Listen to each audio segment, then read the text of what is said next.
It is the end of Raw, and we are finally live. This is Way of Wrestling.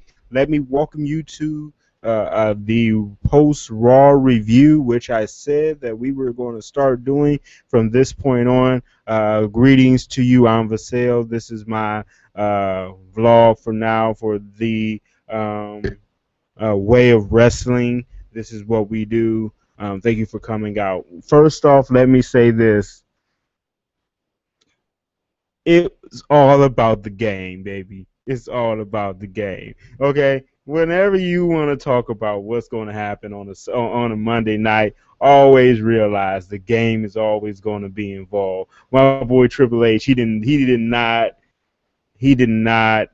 like disappoint at all because I kind of had a funny feeling that we were going to see a heel turn today or a face turn today from somebody, and to see that it was the from the Hounds of Justice, also known as our friends, the Shield. It is one of the greatest things that I could say that we had to see get done right now. Now, before I go any further, please take time to let me tell you, if you want to, please leave as many comments as you want in the group chat. You can tell me anything. I'm looking at it. I'm watching it. Please feel free to let me know what you think, what we can do to make things better. And yeah, so this is the group chat for uh, the um, Way of Wrestling. That is just what it is.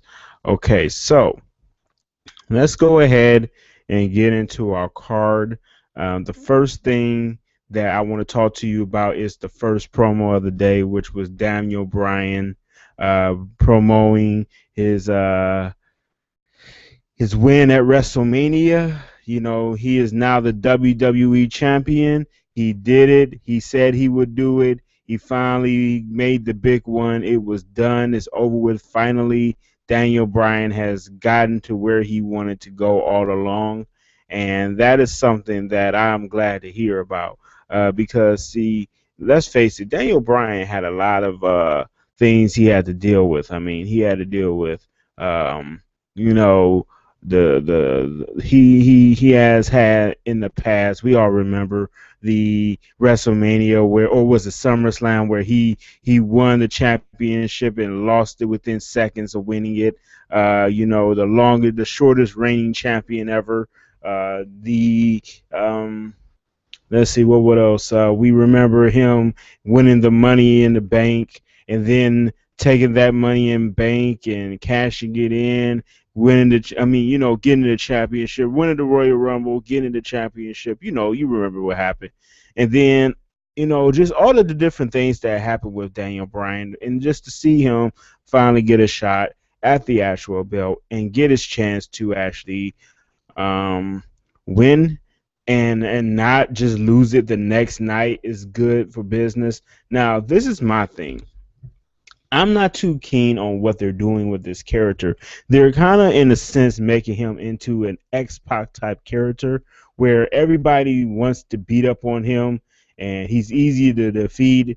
And somehow, through perseverance, in luck, he's going to win his belts and his championship. And they're going to make it seem as if he's not winning because he's skilled. He's winning because basically there is no one else for him to play against. You see what I'm saying? So in that case, it is something that I am like completely not a fan of. I'm not a fan of this way of doing it. I think they should go a different direction. This should not be where, maybe he gets respect, maybe he doesn't. This shouldn't be about, whether he's good enough to win or anything like that, because I think he should be feeling like he's more than capable of winning, and so in that case, I think that Daniel Bryan's win at WrestleMania needs to be promoted a little bit better from within. That's just my take on it. Another thing that I think about Daniel Bryan is that they need to let him win the matches on his own. I don't think they should do so much the Shield coming in and saving him, or maybe even Cena have feeling the need to come in to save him, or someone he needs a secondary character to keep him great. Because honestly, the beatdown and the change for the Shield that makes sense. Excuse me, tired end of the day. But anyway, so I mean that makes sense because you were trying to do two things at once, kill two birds with one stone. I get that, but I just want to see them do other things with the shield. You see what I'm saying? Once again, leave me your comments. Let me see what you're saying. But the thing is that I'm seeing this trend with them, and I'm seeing something that I'm not completely comfortable with. I'm seeing this trend of making Daniel Bryan seem like he's a wimp. Like he's never like he has no wrestling ability. Like he didn't beat Triple H fair and square. And it goes back to that myth that only big guys can be champion, or only big guys and Shawn Michaels and CM Punk can be champion. Those things. Um, the next thing I want to talk to you about, just real quick, because I want to go over this, because I'm not going to hold you long, because it's the end of the night. I want to talk about the Hounds of Justice, the Shield, Roman Reigns. That dude is a beast, man. I mean, he's a beast. Did you see how murderous he looked? Did you see that killer look in his eye, like he just wanted to devour Triple H? When he figured out that it was Triple H that hired the hit on him, when Kane revealed that, did you notice when they brought them out with those black masks and they were hiding their face and all that cool stuff? Did you see the look in Roman Reigns' eyes? I mean, man, was that a scary look? That look scared the crap out of me. I mean, it made me. I mean, it was completely fierce. Like he was ready to, pounce on him any second. I like that in him, man. I really did. Um, another thing that another big thing that I liked was, I don't know if anybody else noticed this, but Seth Rollins is more of a BA than anyone is giving him credit for. Roman Reigns is the one getting pushed, but honestly, I mean, let's face it.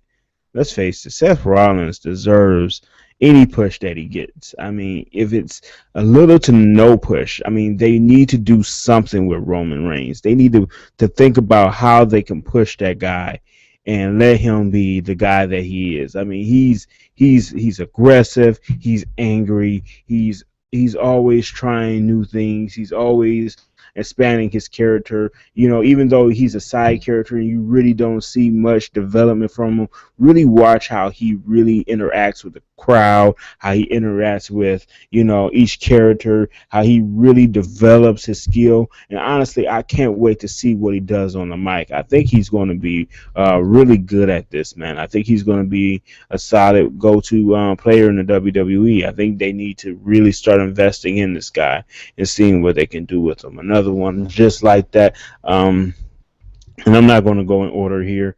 Cesaro. Cesaro was amazing, man. Did you notice that guy? I mean, he's explosive, man. He has a lot of cool stuff going on.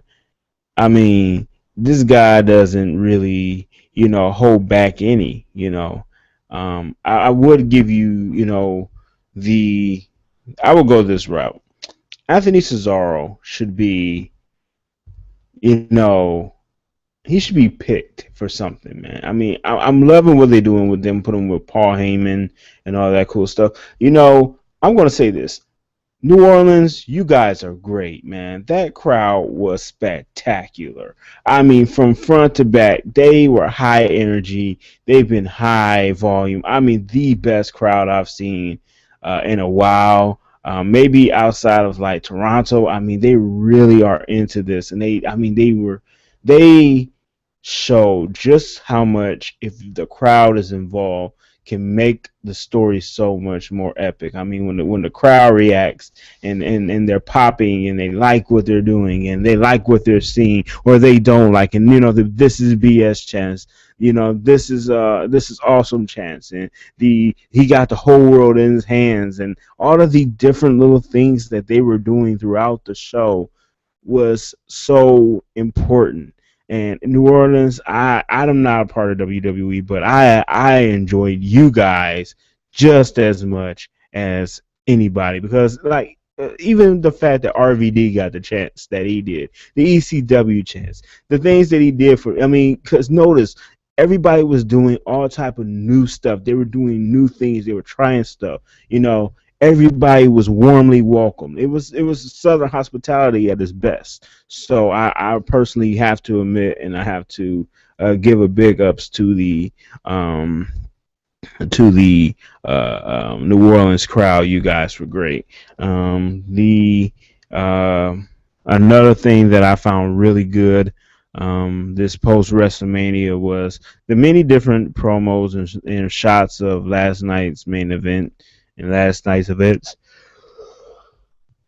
Excuse me. Now, if y'all see me on it, it is the end of the night here in Cleveland, so don't get mad at me. I'm tired, okay?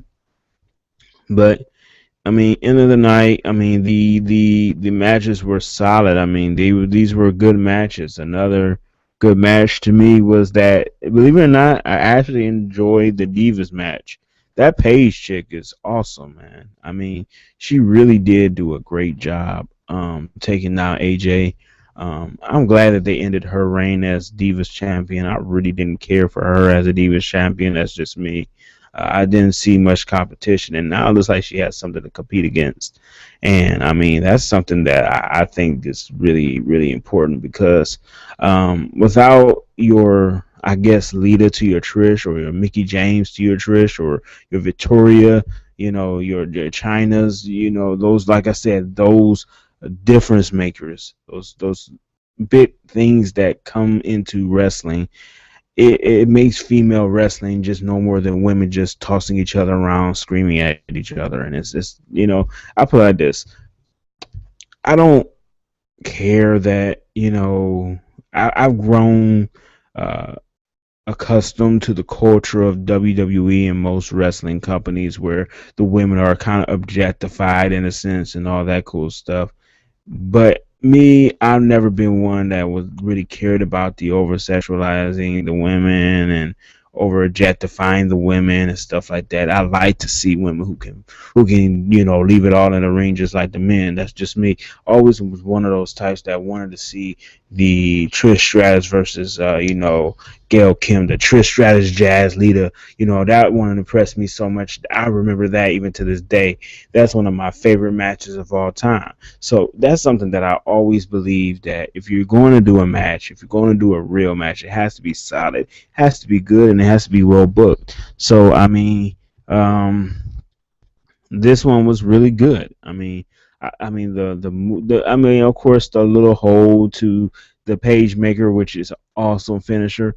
But I think that it was one of those. It was one of those matches where I wasn't too upset about the ending, nor did I really care, because like I said, I'm not a big Divas fan, not the recent Divas fan. I put it like that. I am a Divas fan, but just not of recent years. I'm glad that they were going to try new things. Yeah, let's see. And I'm gonna jump all over the place, so I'm not gonna go to just one thing. Oh, Brock Lesnar, Paul Heyman's sermon. Oh man, Paul Heyman. If he is not a dude, if I put it like this, if Triple H is a Southern Baptist preacher, if Triple H is a Southern Baptist preacher, Paul Heyman is one of those preachers those televangelist preachers that you see with all the the yelling and the screaming. I waiting on him to man. I was waiting on Paul Heyman to shout up the arena, man. He just did the name of Brock Lesnar.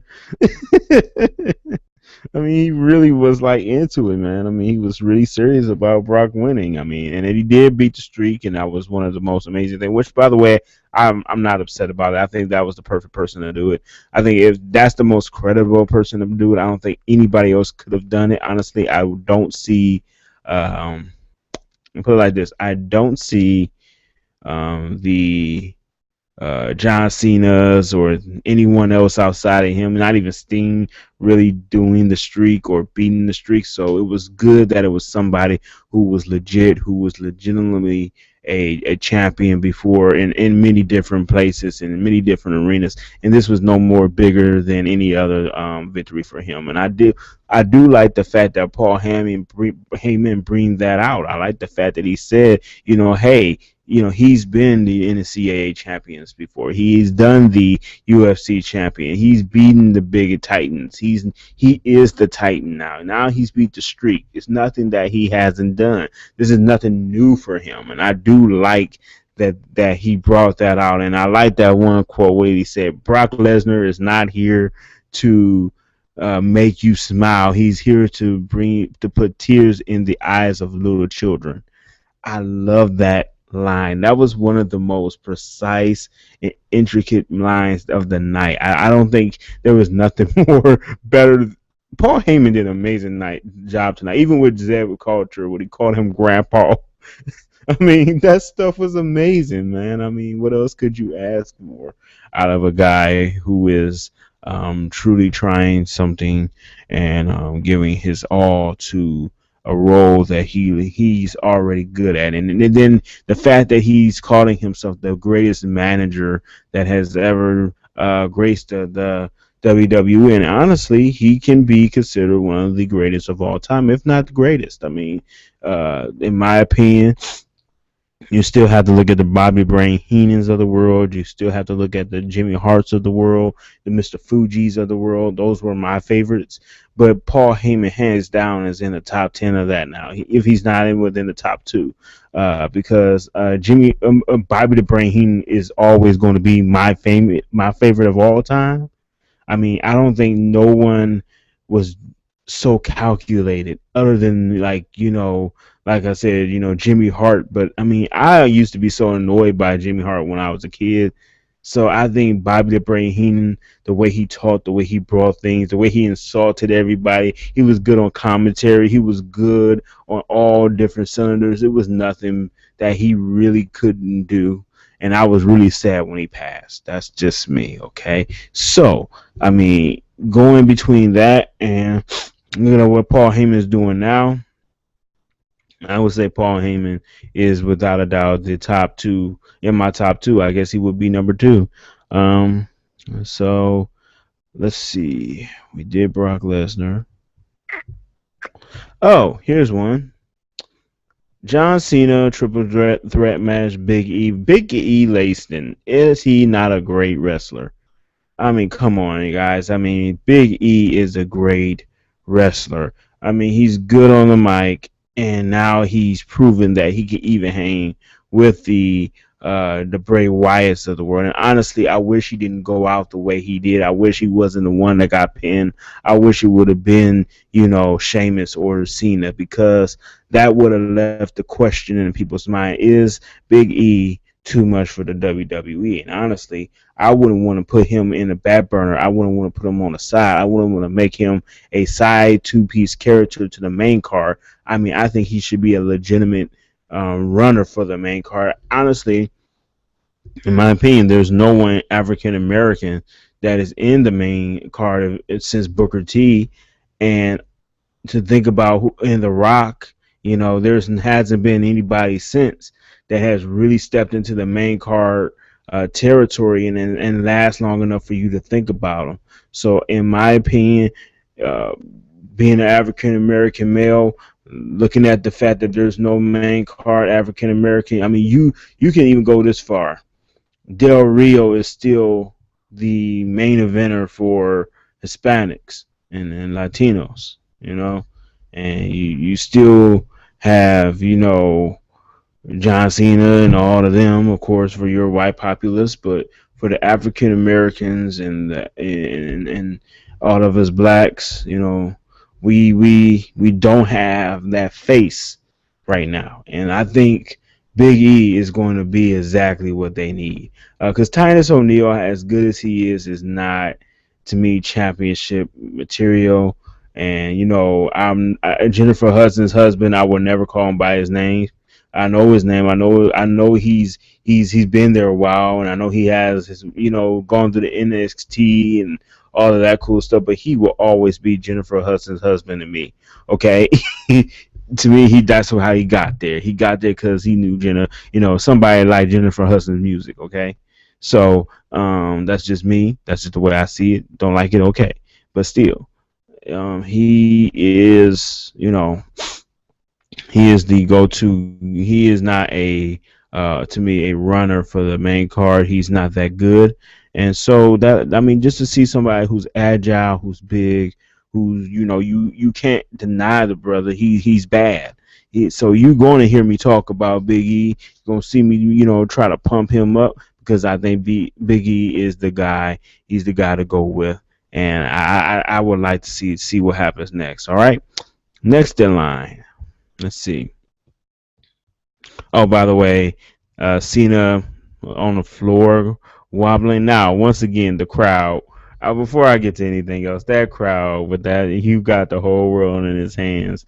That was amazing, man. I like that. I like how they did that, and then they sing it through. I mean, the crowd was so into it, and and then follow the buzzard, and then they was doing their chants, and they was swaying their arms back and forth, and they were into it. I don't think Bray Wyatt was able to. I don't think he knew just how into it they were going to be until he realized just how into it they were. But I love the fact that they milked it up, and the whole Wyatts in general were amazing. All three. I mean, they were jam packed. You see my one dude do a suicide bomb. His big butt did a suicide dive through the rope.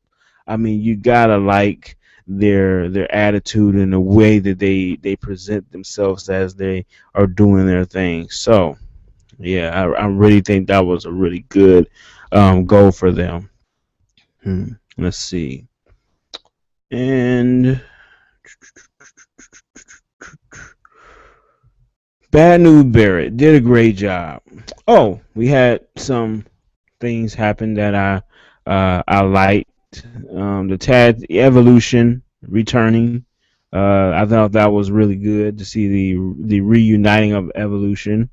And Triple H, Batista and Orton, they came back together, and they said that they are, without when they were split up, they're not as good, but when they're together, they're unstoppable. And Triple H is basically trying to keep them at bay so he can have some enforcers, because obviously the Shield was supposed to go face, so he needed some enforcers. He needed some guys to step into that role, and I think that they're going to do just fine. I think this is exactly what the Shield needs to put them over even further as faces, because let's face it, the crowd hates no more than they hate Randy Orton and they hate Batista. That's just the way it is, especially right now. But yeah, another great return that we saw today was Rob Van Dam, and man, that guy he never gets old, does he? I mean, he's another one of those people in life that just doesn't age. I mean, he just stays like 45 for the rest of his life. He's going to be 25, 35 for the rest of his life. I don't know how he does it. He looks great. Big ups to him. He did a great job, man. I mean, he had me doing the RVD pumps, all day long. He still had me doing those all day, and he had me teaching my son how to do the RVDs, and how to yell it out when you see me do it. So it's pretty cool. I mean, but he did a match versus Sandow, which, by the way, same thing with Zack Ryder. They did not present them. Those guys are becoming no more than jobbers. I mean, look at it like that. I mean, they're not really. main eventers. They're not going to be pushed. They're not even going to be, mid card, contestants. They're going away just like the U.S. Championship. Then, they're just going to pretty much fizzle it out without anybody really realizing that they're back there. They're just going to be jobbers who have theme music, and they're just going to be off camera.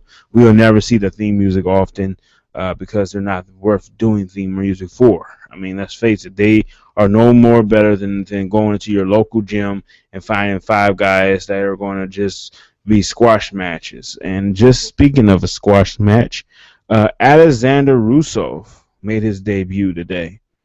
And I thought that was pretty good. I thought that was a pretty solid way of doing it. He did that, the Cobra Clutch. Zack Ryder. Now, when Triple H and Stephanie were making their promos about who was supposed to be a fan favorite but just went away and no one cared, and he was just the flavor of the month, and pretty much that's all he was, Zack Ryder would be that guy. Okay, no one really cared that Zack Ryder left and that he was done. I mean, no one put forth the moment to care about what was going to be said about him. I don't care about Zack Ryder. I never cared for Zack Ryder.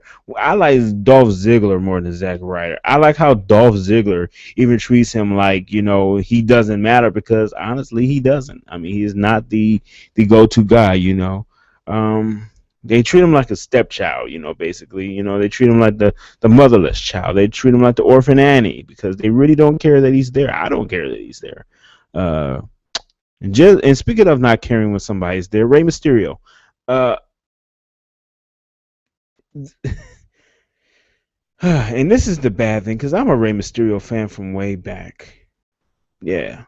I used to really love Rey Mysterio in WCW, ECW. I used to love him even when he first came to WWE and he was doing all the high flyers. But, and he held a Cruiserweight Championship and all of those cool things, which I think, to me, they need to reestablish the Cruiserweight Championship, because, honestly, as a mid-card title, since they're doing away with the U.S. and they need another main title to kind of push, to me, Cruiserweight, with all these high flyers, you give them something to push for. And, it's good for business, it's good for TV, especially with 3 hours to fill. Here's something that can help you to fill that third hour, honestly. Where even the people are getting tired, and they need something to kind of rejuvenate them a little bit, because every crowd is not going to be like the crowd of New Orleans. I mean, let's face it, that's just not going to happen. They're not, even if you see it within the next two cities, I doubt they're going to be that hyped as they were tonight, because let's face it, WrestleMania 30 was amazing. So by it being amazing, it's only just safe to assume that they see this change and they want to basically keep that momentum going, but it's not going to go through the next two cities. I think that's pretty much going to fizzle out as you go about, because let's face it, you got Extreme Rules, you got a couple more pay-per-views. By then, until SummerSlam, you're not going to see any more big things happening, so that's pretty much going to keep everybody out now. Ultimate Warrior speech, not bad. I like how he switched from himself, the Warrior, to the Ultimate Warrior. I like that he still comes out in the big coat. I like that in the trench coat. I think that's really cool. The presentation of the Andre the Giant trophy. I like that Hogan did not get involved. I'm glad that he didn't get involved. I like that Cesaro said, I'm not a Zeb guy, but I am a Paul Heyman guy. I like that. I like that they kept that going, even though, he is not there. Now, Lena, what is her name? Lena, or whatever her name is. It comes out with Russo. Nice. Yeah. I mean, I've seen her on NXT, but I mean, this is nice. Yeah. Let's just leave it at that.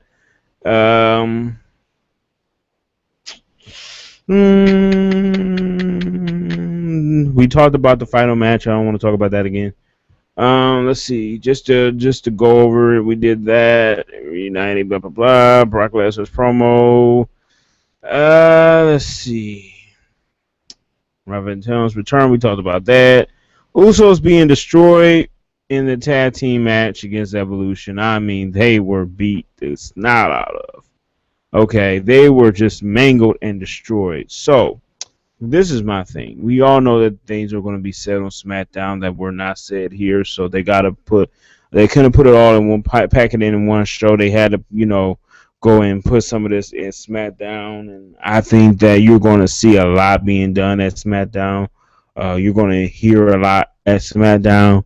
Undertaker hopefully would give us something. I thought he would do it tonight, but seeing as he had a concussion, more than likely we're probably not going to hear from him again until probably, if not this Friday. They said they released him already, so hopefully, if not this Friday, next Monday, we should be hearing something from Taker. Maybe even see Sting kind of show up and start giving that promo for WrestleMania 31. Because let's face it, they like to build 1 year in advance. So let's hope that we get to hear about that. Let's see. Another thing we're going to see on SmackDown is the match between Cesaro and the Big Show. That's one I want to see. Okay, so we're going to be looking out for that. And so, since I don't have anything else to talk about, and I think I've covered everything, this is your boy Vasil, and this was a great thing. Well, by the way, before I go, Stephanie McMahon, is she not getting more and more greater by each week? I mean, she's becoming that tool for you, just for sheer anger and frustration. I mean, she shows so much anger and resilience. I like what they do with her character, but I hope that once again they rethink about how they're doing Daniel Bryan. They have to rethink that. They cannot go the same route as X-Pac. They cannot go the same route as even CM Punk, for that matter. They need to feed off of the way he has going on now. They do not want to keep making him the underdog that's rising to the top. They need to show him as the warrior that he actually is.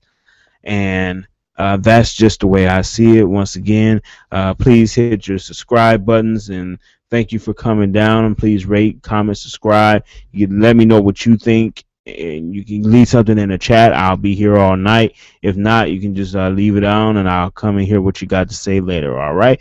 Thank you for coming to Way of Wrestling, and you have a great one.